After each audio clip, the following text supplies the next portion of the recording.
New York's bravest, Joseph Bonanno, the author of this book, The Firehouse Grilling Cookbook. Well, Joe Bonanno is back, and he has brought another book and some other wonderful recipes. Joe is on duty every night at Ladder Company 152 in Queens, New York, and he cooks dinner for his colleagues, family style. No one has to be able to eat and run like a firefighter, but a fast-paced life is no reason not to eat healthy. So now there's the Healthy Firehouse Cookbook. Martin Silver, owner of Star Industries, will be joining me in the kitchen today to make a very special recipe called Penne A La Georgi, named after one of their most popular products, Georgi Vodka. We'll be finishing this segment with an amazing dessert using their Carabaya rum.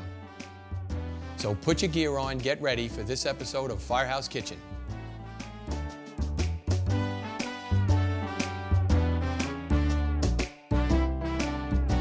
Georgi Vodka is one of America's leading brands of vodka. It is used in a wide variety of recipes and drinks, and we're going to use it in our Firehouse Kitchen today to make Penne A La Georgi. Welcome, Martin Silva of Georgi Vodka. Martin, sign our Housewives Journal. Hiya, Joe. Hiya, How Martin. you doing? How are you today? Very good. Okay. As soon as you sign in our reporting for culinary duty, go ahead and grab yourself an apron. Okay. And we'll get to cooking. How are you today, Martin? Okay, pretty good. Great to have you on our Firehouse Kitchen. Thanks. Yeah, we're going to make a little Penne A La Georgi. We named it after your Georgi Vodka. Okay. All right, we're going to start here. We actually have our water boiling, but before we start actually cooking, I'm really curious myself. I have some questions about vodka. Other than St. Patrick's Day and having a couple of martinis, I don't know how they even make vodka. Is it made from potatoes? Right? I'm curious. You could basically make vodka from anything. The definition is it's tasteless, odorless, and colorless. So you can make it from potatoes, wheat, grain. But more often than not, what is it really made from? From wheat and potatoes and corn. Regular potatoes? Regular Wheat potatoes. And they ferment them? I mean, how does that? They ferment them, they distill them, they have big stills. They put it in the still, they add yeast, the alcohol evaporates up, and what comes down is the vodka. Wow, and now do they do that in the States, or they do it? They do it all over the world. All over the world? Yes. Okay, wow, okay. All right, we're gonna start cooking here. You're gonna give me a hand. Penne A La Vodka, we're gonna use a little bit of butter. Now, do you, I have to ask you, do you cook at all? Very little. You ever? I mean, just now at this point in your life, or just ever? Well, what I do for dinner is I make reservations. You make reservations for dinner. Okay, great. And give me a little bit more information. I understand your vodka is made from a special distilled water that you use. Well, what makes Georgi's different from some of the other vodkas? It's made in the United States where everything is pure. The grain comes from the Midwest. Okay. The waving fields of wheat and corn. Okay. Good American water. Okay. Everything is pure, and we distill it 4 times to make it even better. Okay. Now, a little bit I know about alcohol from St. Patty's Day. Do you use, do they oak casks? Do they have to be fermented in oak casks or stainless steel? No, vodka doesn't have to be aged in oak casks. Okay. It's made in stainless steel. Okay. It's fermented, it's bottled, and sent to your local liquor store or bar. Now, how long do they ferment in these big stainless steel bins or anything? Not very long. A week? You a don't month? have to. No, not even a week, not a month. It's manufactured daily. Daily, really? Daily, yes. Okay, Martin, you got me so excited and amped up talking about your vodka. I kind of forgot what I was doing in the culinary field here. We actually had put butter in, sauteed the butter, we added garlic, and what I added here at this cup was prosciutto, fresh Italian prosciutto. So we're we just saute that a little bit. Okay, and then once that gets kind of browned, we're going to take, crushed tomatoes, rather. Tell me a little bit more about the vodka. What really sets your vodka apart from some of the other vodkas that are out there? Well, as I said, it's made in the United States. It's made from American grain, American water. It's also distilled 4 times. We put it through the process 4 times to purify it a little more. Okay. So it tastes nice and clean and smoother going down. Wow, okay. Well, I got to tell you my experience with vodka. When I was a probationary fireman, our big thing was St. Patrick's Day, marching to St. Patrick's Day parade. Yeah. So firemen and beer seem to go together, but I worked with an old Irish fireman, and he says, Joe, forget beer. Get yourself a double vodka martini straight up with a twist of lemon. So that's been my experience with vodka, and that's what I did on St. Patty's Day. I have a lot of firemen drinking vodka now. My son-in-law and I march with a pipe and drum band from out here in Long Island. Wow. So instead of Irish whiskey, I bring them vodka every year. Wow, great, and they great. like it. Yeah. And it's interesting now that we can use actually vodka in a recipe, Penne A La Vodka. The next ingredient we're going to add is heavy cream, because our prosciutto is kind of cooked right now. Okay. Now, in the fire service, I know for sure, I mean, we're not allowed to drink on duty. Absolutely not. Right. But I know St. Patrick's Day, vodka martinis got it done for me and my friends. We bypassed the beer and went straight for the vodka martinis. And let me tell you, double martini straight up with a twist of lemon got the job done. Well, the firemen like to enjoy themselves too when they're off duty. When they're on duty, that's a different story. Absolutely. And I understand you actually have a few more other products that you're bringing in? Yes, we have. Tell me about some of those. We have a rum. It's called Carabaya rum. Okay. We have a brandy called Blansac brandy. Comes from France. We have a full line of cordials. We have about 35 different flavors of cordials. Wow. Lord's cordials, which we put into our recipes. Okay, yeah, actually brandy and what was the other thing you said? You got Blansac brandy, Blansac brandy. And a rum. And Carabaya rum. Yeah, I actually use rum in a lot of recipes like bananas good. Foster, and we're actually going to be using a recipe later on in this episode. We're going to be making a dessert using I believe we're going to be using your Carabaya rum. Yeah, Carabaya rum we have a coconut flavor, we have a pineapple flavor rum. Wow, coconut. It's good. Yeah, okay, now we're going to add a little bit of, and you know what you can do, Martin? You can help me out. Actually, this water is boiling already. We'll turn it up. You can actually add that pasta there, because by the time this is done, the pasta will be ready. Yeah, you can just dump that into the hot water. Dump it in? Absolutely. Okay, and to this I added a little hot red pepper flakes. And not hot, because it's really not. And we got fresh ground black pepper. And again, be sure while you're cooking to mix the ingredients, make sure it doesn't stick on the bottom. This isn't something that you need a nonstick pan for. And a little bit of salt. Not too much. We don't want it to be too salty because there is a little salt in the tomatoes. Yeah, the Georgi Vodka will take the salt out. Now, speaking of Georgi Vodka, what I'd like you to do, our last ingredient is, of course, your Georgi Vodka. Now, this we measured out is about 1/4 cup. Okay, right. So about 1/4 of the way up to that, and measure that out. Now, I've turned the heat on high here. We want to get this simmering, not just simmering, we also want it to get it bubbling now, because the prosciutto is cooked. We have the heat up on our pasta. Okay, now the other question, okay, we learned about your rums. I mean, you learned about your vodka in a stainless steel cask and how they make it. Now your rums, now I gotta think they're made in an oak cask or something like that. Rum is made in an oak cask, and rum is aged. Okay. So it comes in a cask and it's aged. They have to go through a whole entirely different process to make rum, because it does require a little more sophistication in aging. Okay. In aging, and I can't have you standing there with that vodka, because we're going to do a shot of it. If not, you can actually add that now. And we'll turn the heat up a little bit, because we do want a little of the vodka to evaporate, and we don't want it to overpower the dish.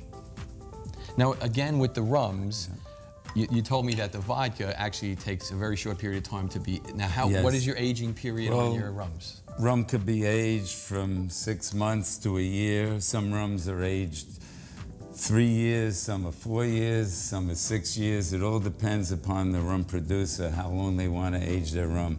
Some rums they call sipping rums, they age it longer. Okay. And darker rum stays in the casks longer to get the real flavor from the casks. Oh, okay. And it's oak. Oak is what they use? Oak casks they use, yes. Now again, is that statewide, or is that, I mean, when I think rum, I think, Puerto Rico, the Bahamas. Rum comes from the islands. Oh, from the islands, yes, okay. All the Caribbean islands. Now, does that have to do with the climate, the temperature? Why would they make it here and not here in the States? Well, of course, they have they have to get the molasses, they have to get the sugar cane, distill it into molasses, they have to store it down there.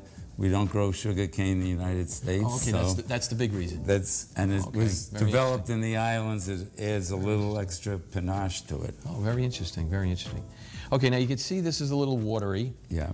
And that's from the tomatoes and from the vodka. So now you can see, look, it's starting to bubble a little bit. Yes. And with the vodka in there, it's a little strong vodka. So we really actually want to evaporate some of the reduce actually is the culinary term. We want to reduce this a little bit and let some of the vodka kind of evaporate. Because if you just ate it straight like this, it'd be like doing a martini. And we don't want to have a martini with our dinner, so. Well, we could breathe it in, we'll be happy. Yeah, it might do that. It definitely might do that. But no, the key here is to see it's starting to bubble now. Yes.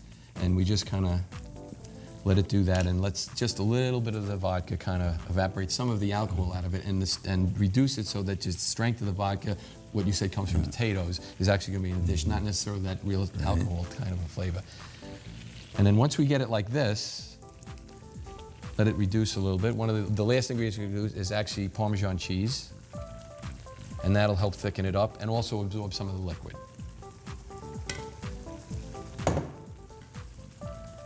Now, right about now, it's bubbled off enough. We're going to reduce this to low and incorporate the cheese into the vodka. And you see it has that Penne, it has kind of a pink color to it. It does. Because the vodka actually lightened the tomatoes.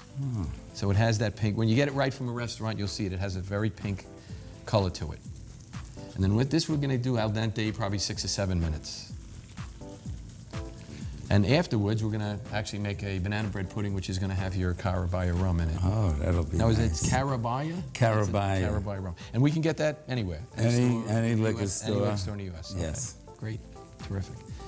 This is right about the right consistency now. We would want to shut this. Okay, we'll let that come to a boil. This we actually could shut off, let the residual heat from the stovetop kind of finish it.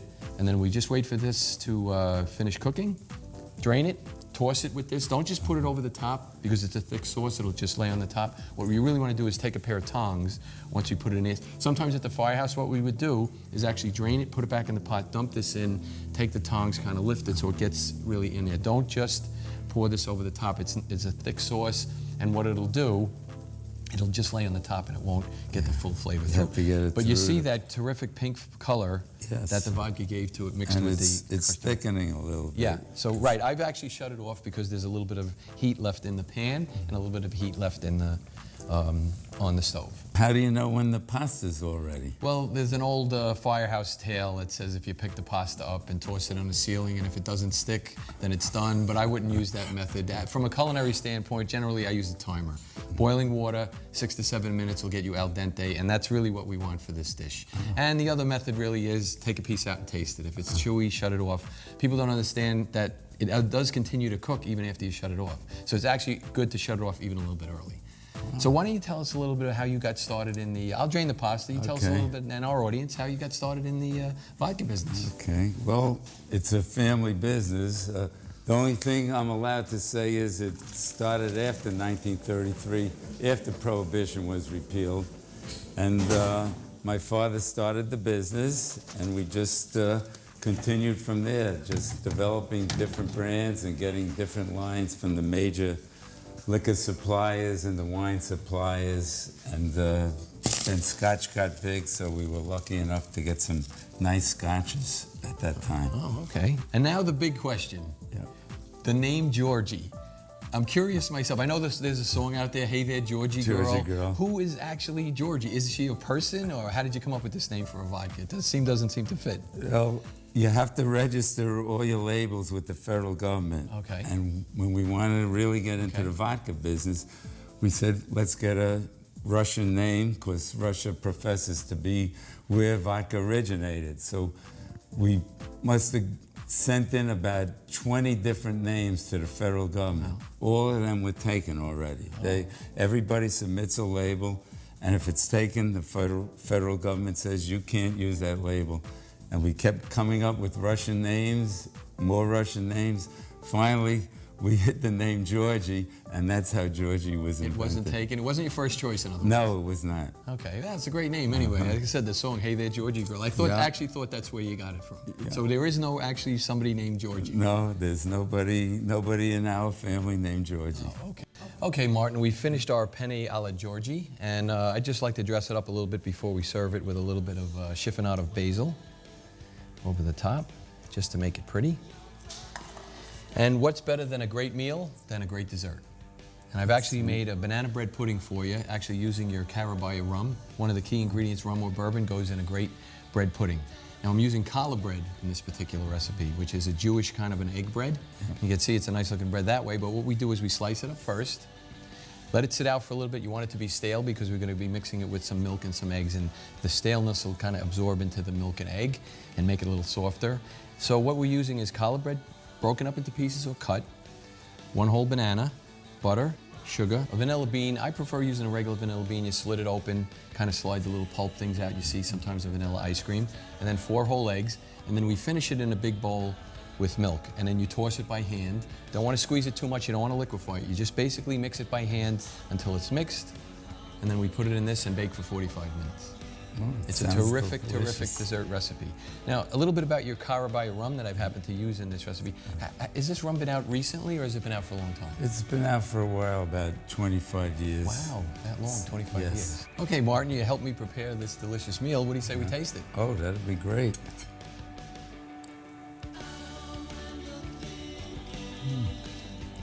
That's delicious. Wow, pretty good. And just a hint of the vodka, not too much. This is really good. I think I'll join the fire department so I could eat this every day. Well, we have your name on our writing list, so you are a member of our Firehouse Kitchen. Great. If you'd like more information about these recipes or Georgi Vodka, go to our Firehouse Kitchen website. And be sure to tune in to the next episode of Firehouse Kitchen.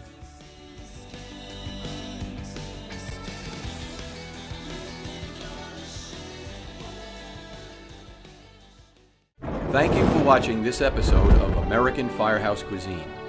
If you would like to order a personally signed copy of the Healthy Firehouse Cookbook or the Firehouse Grilling Cookbook, please visit the website at www.thehealthyfirehouse.com.